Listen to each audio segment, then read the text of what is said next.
Hello, everyone, and welcome to At the Museum Thursday nights. I'm Sylvia. I'm the Cultural Development Coordinator here at the Niagara Falls History Museum. So before we begin our program, we will start with the land acknowledgement. So the Niagara Region of Ontario is located on the traditional shared territory of the Anishinaabe, Haudenosaunee, and Chinootan people. The Chinootan people have called this land their home for thousands of years, and more recently, the Anishinaabe and Haudenosaunee have been sharing this land as one dish, one spoon treaty territory. We encourage you to please check out the Truth and Reconciliation Commission of Canada for their 94 calls to action. Tonight is the reason why you're here is we have our Living Out Stories for 2022. This series, as you may know, is an evening designed for the LGBTQ community and straight communities alike. I'm thrilled that the museum has been seen as an ally to help facilitate these much needed conversation in the Niagara region. So thank you all for joining us tonight. This program offers an open dialogue that deals with gender and sexuality. So please note that there may be references of a sexual nature in our conversations tonight. You'll notice on Zoom, we have a Q&A feature. So if you would like to leave a question for any of our speakers, please do so in there. And at the end of our conversation, we'll be answering those. And so without further ado, I'm going to hand things over to Falynn, who has put together this beautiful program. Thank you so much, Sylvia. Hello, everyone. My name is Falynn Shaw, and I'm the host of Living Out Stories. Tonight, we have a special guest. They are someone that I have worked with in the past, and I was able to hear them speak and tell me, a lot of things that I didn't really know. So I really thought it would be important to have them on my show so they could share all of their knowledge and we can help educate everyone. I'd like to introduce Rin Simon, Anishinaabe, Two-Spirit, Miigwech. Oh, we're just gonna get them on. I'm coming on now. Here they are. Here they are. Ani. Hello. Ani. Nice to see you. Thank you so much for coming on the show. Yeah, Miigwech for the invite. Miigwech. I know it seems like I don't even know how long ago it was when we did that first one. It was like a year, I think, or so ago, sometime in the pandemic. Time's a little melty in that situation. But yeah, I was really interested in everything that you had to say, and I knew eventually I was going to hopefully interview you. So I'm glad that this day has come. Thank you so much for being here, Rin. I'd like to just give you a chance to introduce yourself a bit, of who you are and maybe like what you're doing in the community. Yeah, Ani Bojo, Andeg Nadijnakaz, Shikan Nadodem, Shishiguaning Nodonjaba, Anishinaabe Nijma Nadognadow. So I introduced myself in my language. My Anishinaabe name is Andeg. In English, that means a crow. My clan or my totem is turtle.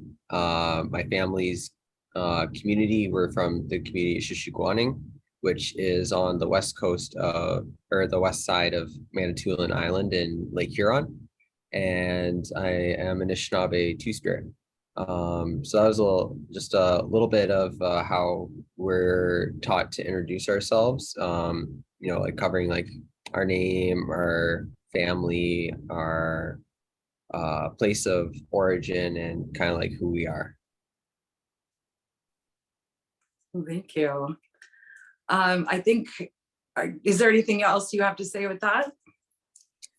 I guess I guess I can talk a little bit about as Anishinaabe people, when we say clan or totem, I know it's been a word that's been very popularized in non-Indigenous spaces. So when we're talking about that, we're talking about our stories, our sort of our foundation of our culture is who we are as human beings. So when we talk about our clans, it's not just like a superficial thing where some people, like some people really connect with an animal. That doesn't make it your clan, right? This is about family lineage and how we have a broader relational family. when I say that my clan is turtle, what I'm saying when I say that Dotem, that's the heart of who I am, right? So when I see those turtles out there in nature, I acknowledge them because those are my relatives. Those are I'm actually related to all those turtles out there, just as somebody who say is from a wolf clan or an eagle clan or any other clan within the Anishinaabe pantheon of clans. All of those are their relatives, their direct relatives. So wow, that's really interesting. Like I just love learning things like that. You're very connected to nature in all try in the aspects. city. I tried to in the city. It's so Yeah, hard. it's not as easy in the city. No, you're right. So I want you to kind of explain, like you did with me, about Two Spirit. A lot of people may think that the term Two Spirit has been around forever, which I found out that it's not. It hasn't been. It was something that was developed in the 90s to kind of give maybe white people an understanding of. That's what I would understand it as. What could you tell us a little bit about Two Spirit and what it was before it came to that term? So it's quite a long and extensive history. But the gist of the term, it does come from the 1990s. I know it had been in use before, but there was a lesbian and gay native convention in Winnipeg, I believe, in the 1990s, Mhm. where Indigenous people who were also queer came together to sort of ratify this term in a way, in a sense, because it was in opposition to a term that had been used in our communities before. It's a French term with Persian origin. So if you ever hear anybody say this word, it is considered a slur. So I'm just gonna say it so that you guys know what it is. It's berdosh. So that's a French word, which comes from Persian origins, and it essentially means a kept boy or like a male prostitute. Oh, So okay. it was our communities, different communities, different indigenous backgrounds coming together to reject that oppressive term and to create our own term to describe who we are. Because another element of it is also to distinguish us from the broader LGBTQIAPA plus acronym, Yes. because we are separate and distinct peoples with our own cultures, our own worldviews, our own spiritual practices and relationship to the land. And it's all encompassed in there. So when we say we're Two Spirit, what we're saying is we are of uh, indigenous identity, right? We have our connection to our indigenous selves, and we also have a gender or sexually diverse orientation. So that's really the hard rule I usually say with Two Spirit identity is that you're indigenous and you're gender or sexually diverse. Okay. And then you can use that term broadly. And I know not all indigenous people use it. Um, some people have used indigiqueer or I've heard that. some terms like that because they don't quite, right. It's about preference, right? Because it's a choice whether or not you want to do that or not, because it's not a traditional term in the sense that it's been around for thousands and thousands of years, but it does sort of encompass that concept that as indigenous people we've always had diversity in our expression of selves and fitting into community in a diverse way. Yeah, and I think it is important to touch again on not every Indigenous person who is gay is necessarily Two Spirit. Some people just assume that that's what they are, and that's not necessarily true. So I think it's important, like you just said, like it's definitely you have your own way. Mhm. When people do ask you about your if people ask you what you identify as, do you use Two Spirit or does it depend who you're talking to? I think it does depend on who I'm talking to. If I'm talking to other Two Spirit folk, it's very easy to say that. If I'm saying somebody who maybe isn't as aware as some people, then I might try to explain it. Like I might coach it a little bit, right? And kind of give it a little more explanation, be like, okay, here's a like a medium length explanation. And then if they're still like have that pun, then I might give them a longer explanation. So usually we speak English, right? We've been anglicized in that sense of our language. So I do think it is important to sometimes use those English terms to convey meaning to people. So specifically for myself, I will tell people that I identify with English terms like non-binary. Okay. And within that, there's even an umbrella of non-binary identities. And probably the closest one that I ever saw an explanation of that made sense to me was agender, in the sense that I do not possess a gender because I have no possession towards gender. It is a foreign concept to Anishinaabe people, in that it was brought to us by French missionaries who wanted to try and fit us into a European understanding of who we are.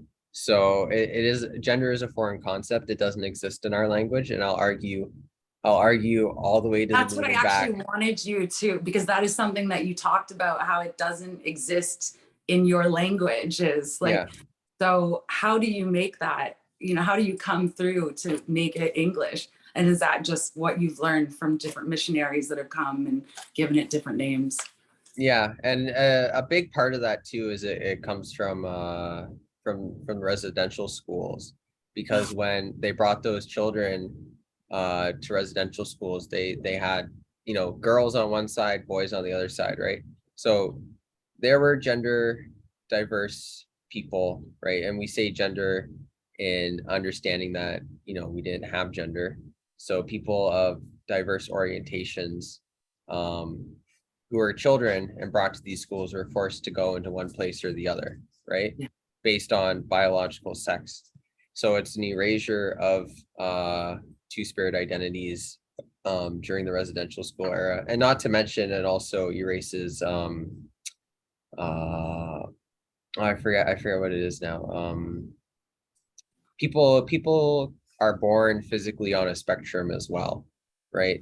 So people can be born with a variety of sex characteristics, hormonal characteristics, and just the way that their bodies present, right? So it's also an erasure of biological diversity, as well as sort of sociological diversity as well.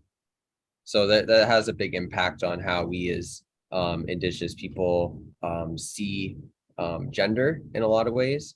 And then there was a lot of homophobia that was put into the community from that, which is still something that communities struggle with. I know as a two-spirit person, I find a lot of times our roles in community ends up being pushing back on homophobia and now transphobia too, which is something that has been being brought to awareness. And it's a very unhealthy and just not good dichotomy that we have in our communities, where we have two-spirit or indigenous queer community members just trying to be themselves, and we have people telling us that it's not traditional to use this term. Well, neither is man or woman. Using those words is not traditional either, and that's what I will tell people. So you got to figure out, like, if you want to use that argument of something not being traditional, then you really got to back it up with evidence rather than just trying to point fingers.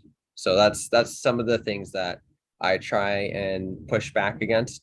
As a young person, it can be kind of easy. I have some of that youthful energy still, so so I'll push back if I need to. Do you think years ago there would have been as much issues with it? Like, do you think it was more accepted, or when would that have changed? Like years ago, probably not. I know I'm only 24, but like I've heard from people who lived in the 90s and 80s that you know, like homophobia and transphobia were not easy things to get around. Like nowadays I find that people are more accepting, or at least they're not as open with or malicious with their bigotry. I know that's some people are like, oh, you know, like I have my own opinions, but I have to keep them to myself because of X, Y, or Z. When like 30, 40 years ago, people, they were just open about it.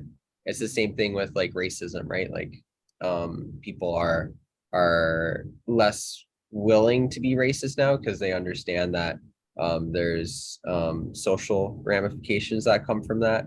And then we can kind of see how people have been beginning to misunderstand it, and now we can see there's kind of a rise in it again because people feel like, oh, if I can't be homophobic or racist or transphobic, then I'm being oppressed, right? So then we see a pushback from those types of people because they feel like they can't express themselves and be They don't know where oppressive they towards, fall. Exactly. yeah, right, when in reality it's about our personal journey as human beings. So nobody has the right to go around and tell people how to be, right? Because if you're doing that, I really question on whether or not you've focused on yourself, on who you're supposed to be. Because in Anishinaabe worldview, right, I understand our political philosophy is very based around self-determining authority, in the sense that we have this understanding of non-interference, right? We don't interfere with other people's journeys because that's not our responsibility. We don't have a responsibility to do that. What we have a responsibility to do is walk our own journey with our principles and values that ensure that we live a good life, right? And it's never about trying to oppress or coerce people into living a specific way, which is why we've always had people who were gender or sexually diverse, because that's just like, we're present today, we were present then. So it's kind of like self-evident, just the fact that we as two spirits still exist, that we existed then.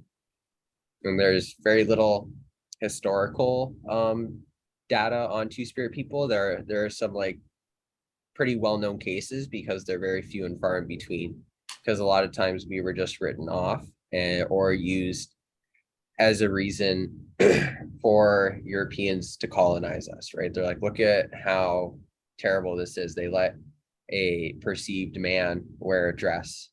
They're terrible. So we need to missionize and convert them to a good Christian lifestyle so that they can stop doing this terrible witchcraft or whatever the heck they wanted to call it. Because they didn't understand anything. They had to colonize it. Absolutely.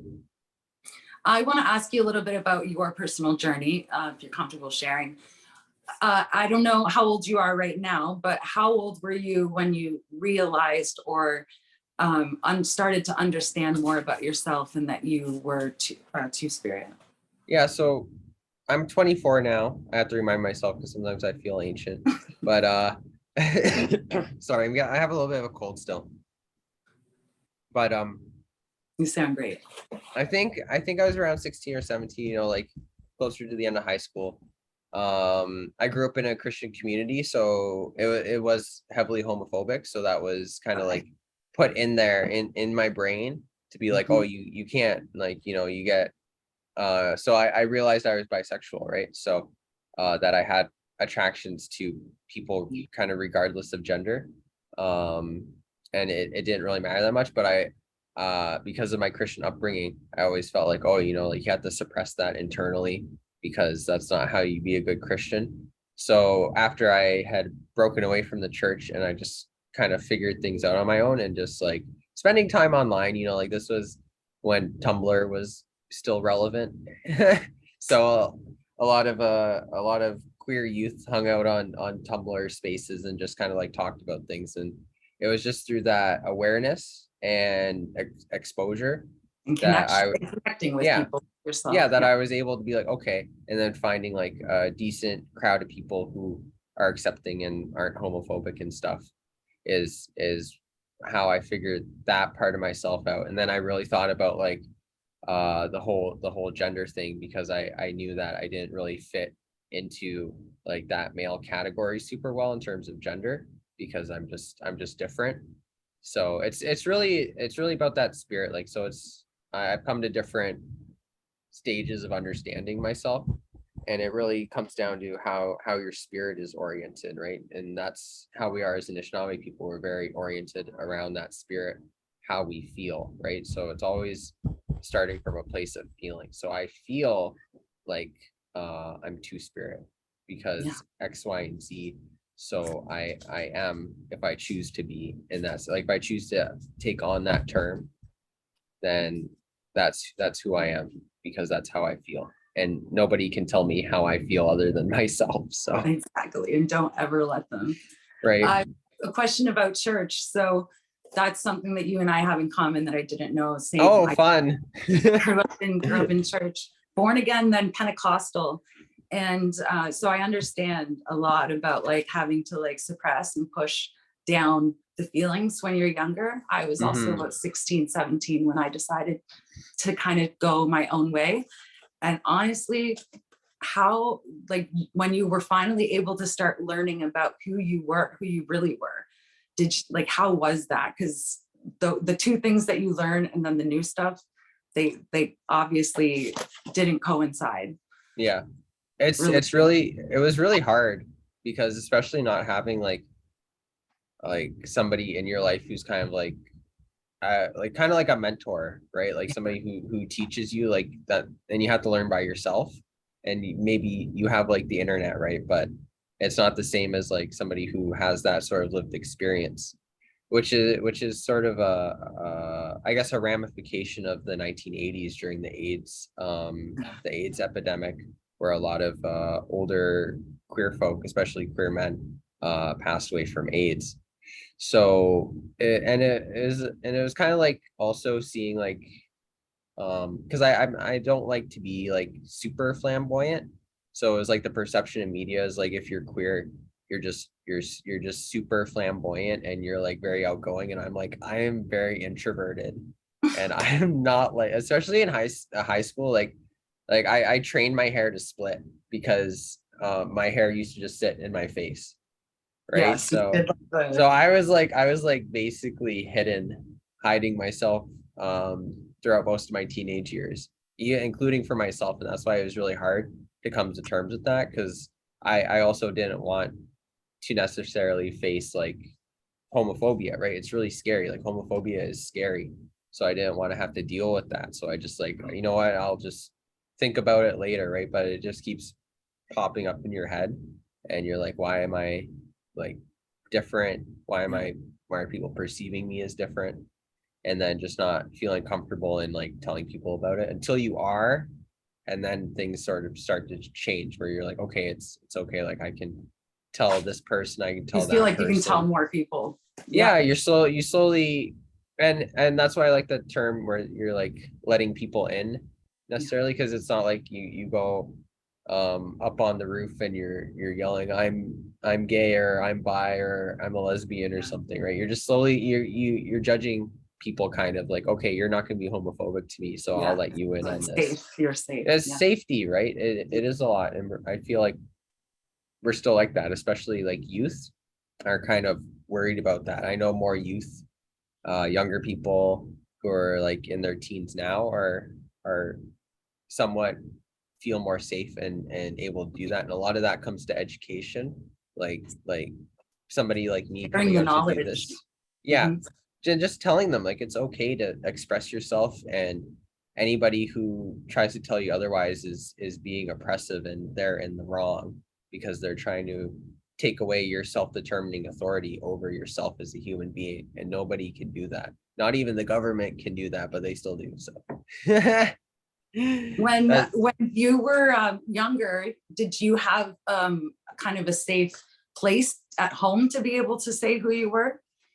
Yeah, with my mom. My mom's the Anishinaabe side of my family. My dad is Dutch, and that's where the Christian side of the family comes from. So some of my Dutch family are more open and more accepting. It's still very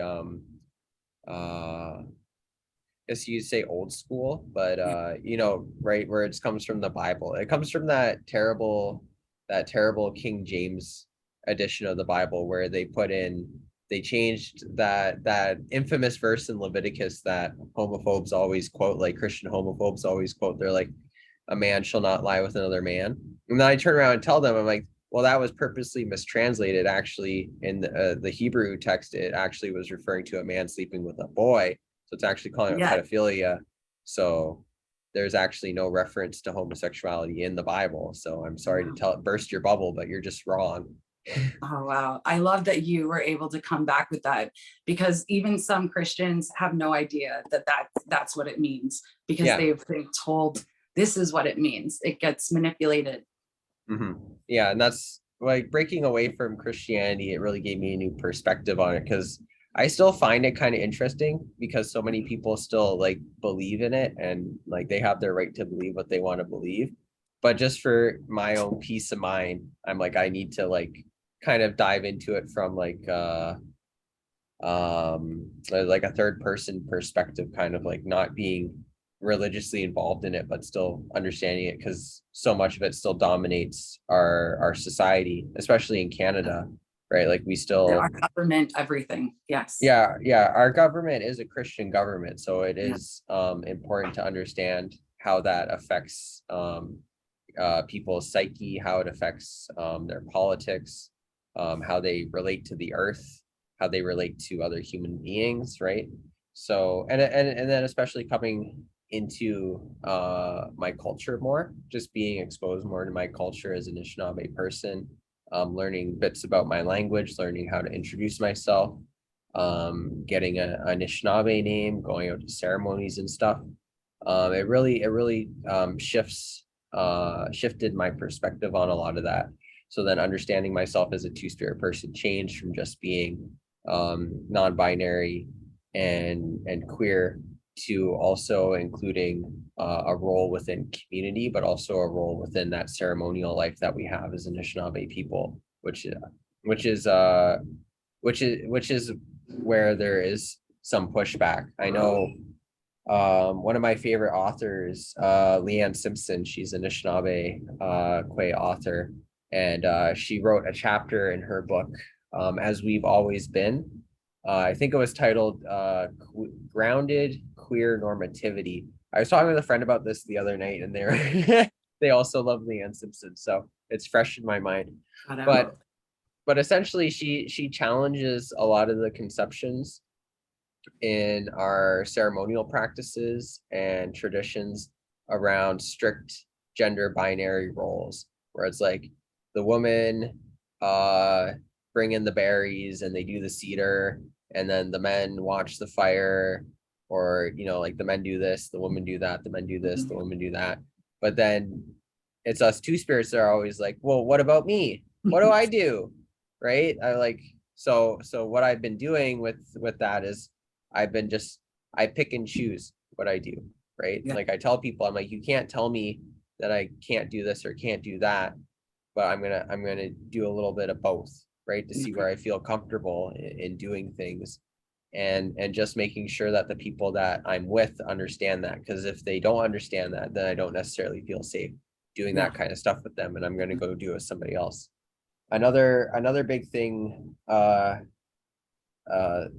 that this affects, it especially affects like women or female bodied people more than I think it would affect male bodied people, because this gender binary does come with a hierarchy, right? That's just to be expected, because it puts men at the top and then it puts women at the bottom, and then if you're a queer man, you get lumped in with women, or if you're a queer woman, then you're pushed down even further.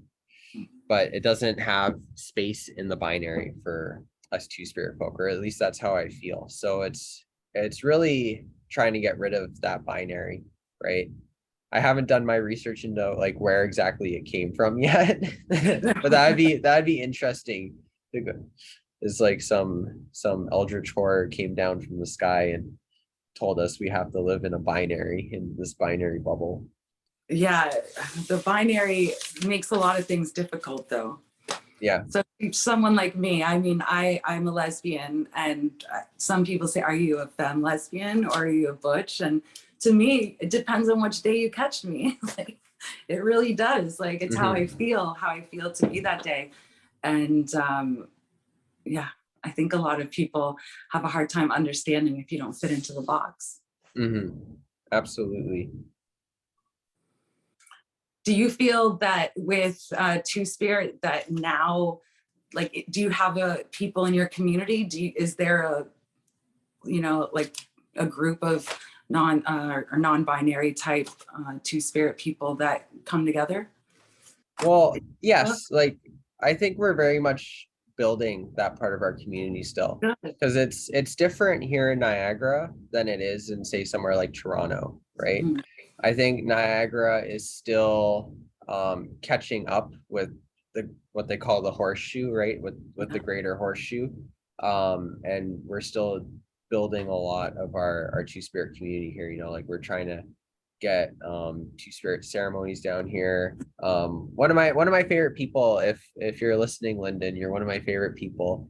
We're getting Lyndon comes down and says more even more fiery stuff than I do. I try to feed off of Lyndon's fire, but I'm like, yeah, you know, because I think we're very it's important that we have people with lived experience like them speaking. We need to listen to our elders. Like, that's the most important thing, I think, right now.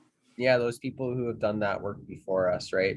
Where they've been in our shoes as younger people and are able to like share their experience so that we can kind of understand, see where we want to go, right? We're like, okay, we've seen what you've done. And then we can kind of analyze whether or not we feel like that's something we want to do or not. And then we have a base to kind of bounce off of, rather than being that first kind of trailblazer. It's always hard being one of those trailblazers because you got basic you got no base to bounce. You're just like going through blind almost, but then you make it through to the other side and you're just like, wow, that happened. So I'm thankful. I'm like grateful for people like you as well, though, 24 years old, and you're making it a mission in my like, from what I see, to know more about your culture, to know your language, to teach other people, and not just about Anishinaabe, but Two Spirit. And I think that is so important. There's not a lot of people out there sharing this knowledge. But I think because you listened to your elders and you did the research and, you know, actually learned, that you were able to learn the things you're teaching us tonight. Yeah, and I just want to help, because that's that first step always, is that that awareness, right? People need to see us Two Spirit people being visible, or us Indigenous queer, or even the broader queer community, right? Visibility does matter. Sometimes it is a balance, because you know how much you want to put yourself out there, right? Because we do still live in a society that does oppress us, and there are individuals out there with that impressive mentality who, you know, are unpredictable, and you don't want to put yourself out there too much. But that's why we work with our medicines as Indigenous people, and we pray for that protection, because we need a lot of that today, more than ever, I think. So it's really important to do that.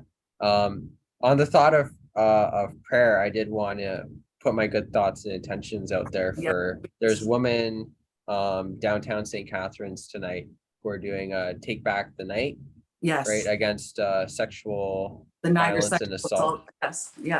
So I want to send my good thoughts and prayers and energy to them. I know we have some of our Indigenous community down there doing that work, so I'm very thankful for them doing that. It's good work that they're doing. Amazing work. Yeah, I just wanted to give them a shout out and send all that goodness to them. Yes, from us too. Like, amazing work, the Niagara Sexual Assault Clinic, and they're working with, I think, the Native Women's chapter. This kind of stuff is really important, and when people come together, they can get a lot more done. So I want to ask you a little bit about you had mentioned some books that you read, but I wanted to know if there's any literature or anything that you could put out there that maybe some people could understand even more after this. Oh yeah, I know lots of good books. I love Oh, I books. knew you would. I knew it. So read Leanne Simpson, as we've always been. Her chapter on grounded queer normativity is revolutionary, and she got called out hard by the homophobic traditional community. That, you know, it's good then. Yeah, right. Because she called out the concept of forcing women to wear skirts to ceremony, like ribbon skirts, as if it's a traditional thing, because it's not a traditional thing. It's only been around for not even 100 years, I don't want to say. Like, I could be wrong, but it's not, right? We didn't have ribbons here traditionally.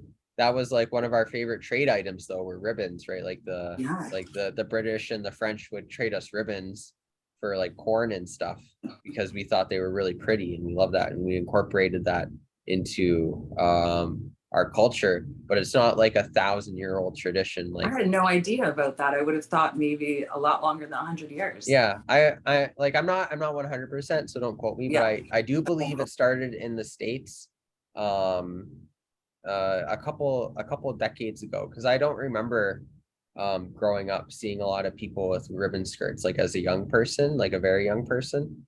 But it's definitely like a beautiful expression of culture now. Like, people make the most fabulous and beautiful ribbon skirts and ribbon shirts now, but it's not 1,000-year-old thing. 1,000-year-old fashion trend was just being butt ass nude in the bush. So right. But the ribbons came along and they were nice. I know Sarah Cotter, I see her and her daughters in these ribbon dresses or the skirts, and they're adorable. Yeah. I know something that we did talk about. We don't have a whole lot of time left, but I did want, like, how long would it take you to share a little bit about the medicine, like, circle? The medicine wheel? Yeah. So this flag here, I'm going to use my feather as a pointer, kind of, but it keeps fading in and out. It's a magic. I can see it. But anyways, so this flag is an alternative two-spirit flag. I like it a little better than the one that's just like the rainbow with the feathers on it. So this one contains the 4 medicine wheel colors. So to me, right, we start with this yellow here, right? So this is that eastern direction. So that's really relevant to understanding two-spirit identity, because that eastern direction represents spirit, right? There's 7 teachings within each color, and then there's sub teachings within those teachings. That's my understanding, at least. And this eastern direction is about how we see things, right? That's that seeing path, and it represents the rising sun, right? So there's a lot of science and metaphors in there that the sun comes up, it brings that light, and we're able to see things in a new day, right? That we wouldn't otherwise be able to see at night. So when we see things starting from that point of spirit, right, that's where our language and our culture comes from. So when we understand our language and our culture, we're able to see things. So the way I understand our culture is that, two-spirit people, we've always been here, and that's evident in the language, because we have about 16 or 17 terms within the language which denotes gender roles. And I use, once again, gender loosely, because we don't have a word for that in our language. It is a foreign concept. So what it is, it's somebody's role in community, like what they do in community, right? And with a role comes responsibilities. So there's about 16 or 17 terms, depending on what dialect or what part of Anishinaabe country you're in. And this is just Anishinaabe. I know in Cree, who are our close relatives, I like to call them our cousins, because their language is very similar to Ojibwe dialects of Anishinaabe-Moan. And I forget his name now. He's from out west, but he gave this great talk on two-spirit identity from a Cree perspective, where he's talking about how there's 2 camps, right? Where there's the women's camp and there's the men's camp, right? But in between those camps is the two-spirit camp, right? Anybody who fits in between. So the thing about these camps is that they speak technical languages. So, if you go to a university or you're on a work site or something, they speak certain ways around the type of work that they're doing that you wouldn't otherwise understand unless you do that kind of work, right? Unless you know that technical language, like say you're a computer programmer, right? A non-computer programmer like myself, I would not understand what they're saying. But if you were, you would understand what they're saying. So the two spirits would sit in between those camps, right? And they could go back and forth, but the men and the women couldn't go into each other's camps, right? Unless it was for specific reasons. So the two spirits, they could go back and forth and figure out what's going on. And they spoke both of those technical languages in each camp. So they could organize what was going on between the men and the women. Yeah. So that's a little bit about that. But I know I kind of got off track from the medicine wheel, right? Because that Eastern door is really important, right? Because that's where we start. That's where we start as children. So when we have our Indigenous people coming back to our cultures and stuff, coming back to our languages, we have to understand that we're starting from that place of childhood again, right? Even though we might be a full-grown person or like an old man or something, right? When we come back to it for that first time, that's where we're starting. We're starting from that childlike perspective, right? We don't quite understand things. We're just listening. We ask a lot of questions. So when we're talking about gender from an Indigenous perspective, right, that's where a lot of people are at, right? They're at that childlike perspective, like even in our society, like you have little children, right? You give them a bunch of toys, right? They don't separate them like, oh, this is the boy's toy and they just play with toys, right? Like my child, my small one, Makwa, they play with dinosaur toys, they play with Barbies, like Everything. they play with what they want, right? And what am I gonna be like, sorry, you can't play the dinosaur, like that's a boy's toy. Their favorite movie right now is Jurassic Park, so I'm like, what am I gonna say? Sorry, that's a boy's movie. Dinosaurs are cool. Doesn't matter what your gender is. Right? Like, but they want to pigeonhole it, right? Like society, especially like marketing departments, right? Like they just want to pigeonhole things into gender so hard. Like even the blue and the pink, that used to be different. The pink used to be the boys and the blue used to be the girls. But people don't remember that because that was so long ago.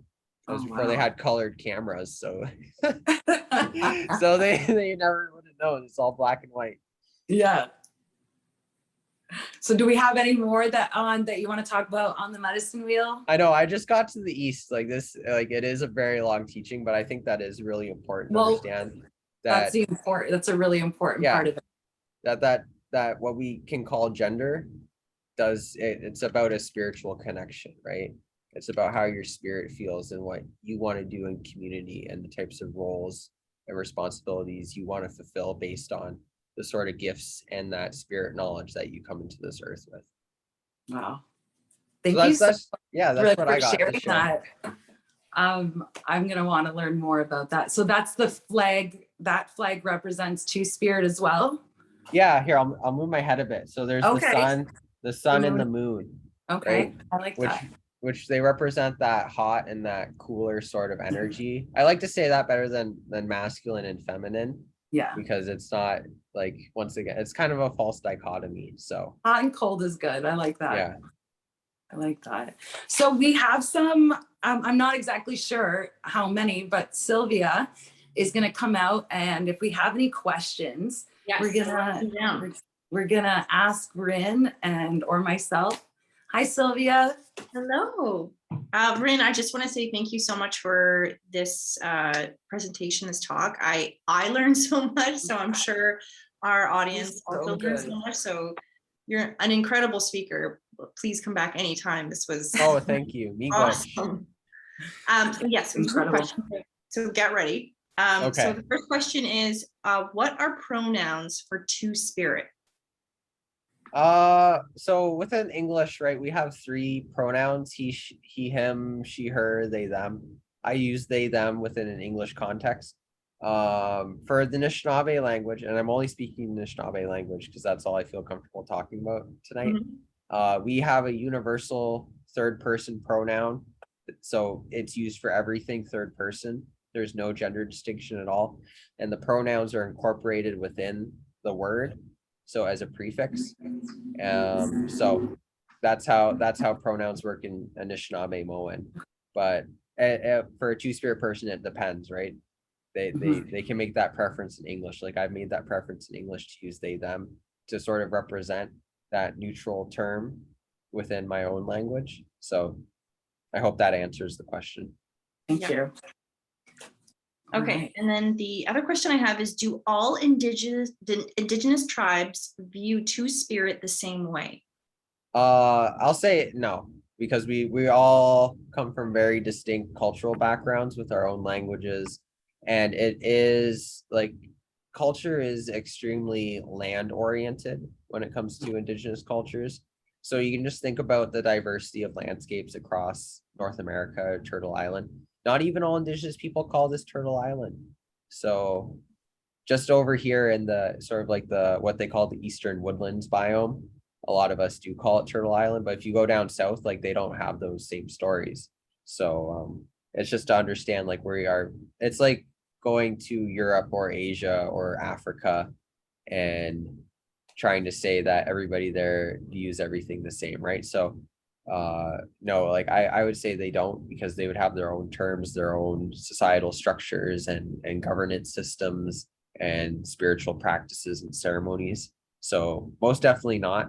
I could say one of the common features that are known about is that we, as two-spirit people within that ceremonial context, we were held in a high regard in terms of our spiritual abilities, and once again, like one of our teachings is to be humble. So I'm not trying to say that I have a higher spiritual whatever compared to anybody else, but that's just one of the things that's been shared. Even Murray Sinclair from the TRC Commission said that, because the TRC didn't even really touch on two-spirit identity. So in all honesty, the TRC did fail our two-spirit communities, because they dedicated like half a page to two-spirit peoples, right?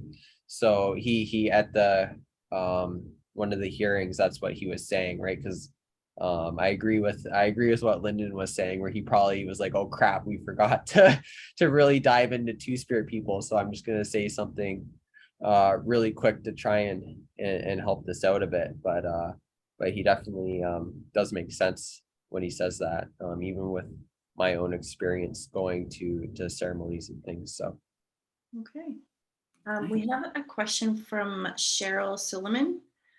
Dr. James Makakis, Plains Cree, family physician from Saddle Lake Cree Nation in northeastern Alberta, and a two-spirit speaker. Is this who Rin was referring to? No, that wasn't, but I think he has talked about that concept too. I like to follow his work. I follow him on Twitter and stuff, and he does have a lot of great YouTube content out there. The type of work he does, that's that frontline work with two-spirit people in reservations, rural communities, is I cannot say that it's probably an easy job. It's probably a very difficult job, but it looks very rewarding in the sort of community building that he's able to do through healthcare and through doing a mixed practice, right, of like Western and traditional healthcare, or like traditional indigenous oriented healthcare, where we take into account that spirit, that body, that mind, and those emotions up there. So I have one more question. Is there a two-spirit community in Niagara? Well, yes, because we are two-spirit folk. We do know each other. We try to get together.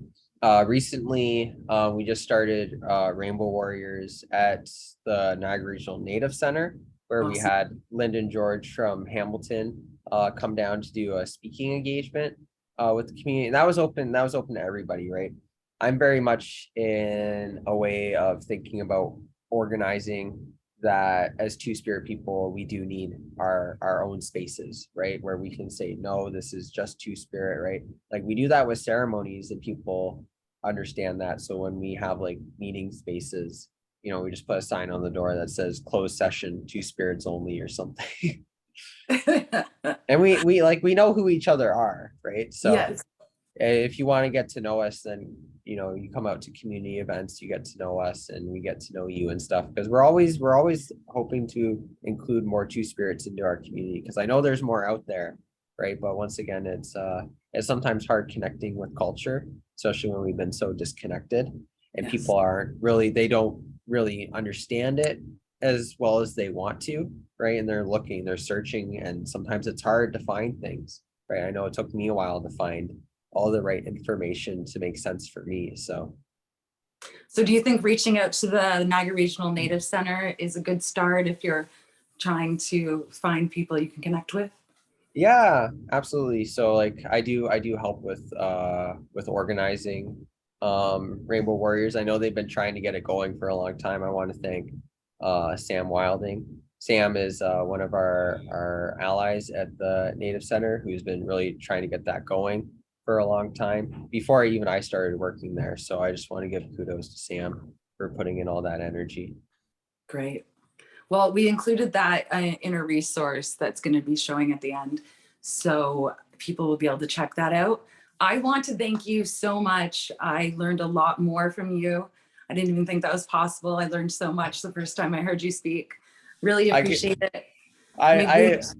I once got asked to do like a 3-hour talk once. I'm like, oh, it's 3 hours, that's a long time. And then 3 hours comes up, I'm like, oh, I could have said a little more. I missed this. I just I sometimes think I got those big fat Ojibwe lips, as we call them. Once again, I'm stealing that one from Lyndon. So well, thank you so much for sharing tonight. Everyone, thank you for tuning in, and we will see you in November. Thank you. Go ahead. Right. Yeah, have a good night. Bamapi Guabmin.